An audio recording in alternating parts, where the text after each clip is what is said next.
అర్జెంటుగా క్యాఫ్టీరియాకి రా, నీతో మాట్లాడాలి.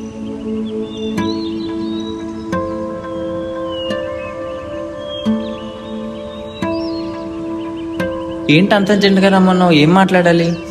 ఇప్పుడే మాట్లాడాలి, లేదంటే రేపు నుండి మాట్లాడుకోవాల్సిన అవసరం ఉండదు.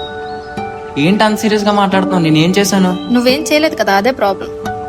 అర్థం కాలేదు, స్ట్రైట్గా చెప్పు. మన రిలేషన్షిప్ స్టేటస్లో బాగుంది, కానీ లైఫ్ స్టేటస్లో బాగాలేదు. అంటే నువ్వు ప్లేస్మెంట్స్ కోసం టెన్షన్లో ఉన్నావు, నేను ఎగ్జామ్స్ కోసం ప్రిపేర్ అవుతున్నా. మనం కాల్స్లో ఆ మిస్ యూ అంటున్నాం, కానీ యాక్చువల్గా మనం మన కెరియర్ మిస్ అవుతున్నాం. లవ్ చేస్తే తప్ప?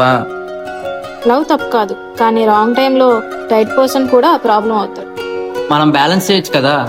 బ్యాలెన్స్ అంటే రెండు సైడ్స్ ఈక్వల్గా ఉండాలి. ఇప్పుడు మన లైఫ్లో కెరియర్ సైడ్ హెవీగా ఉంది. నైట్ 2 వరకు నాతో చాట్ చేస్తావు, మార్నింగ్ క్లాస్లో నిద్రపోతావు, ఇంటర్వ్యూకి ప్రిపేర్ అవ్వాల్సిన టైంలో రీల్స్ షేర్ చేస్తావు. అది లవ్ కాదు, స్లో పాయిజన్. బ్రేకప్పా? బ్రేకప్ కాదు, జస్ట్ బ్రేక్. డిఫరెన్స్ ఏంటి? బ్రేకప్ అంటే దూరం పెట్టడం, బ్రేక్ అంటే గ్రోత్ కోసం గ్యాప్ ఇవ్వడం. నువ్వు వెయిట్ చేస్తావా?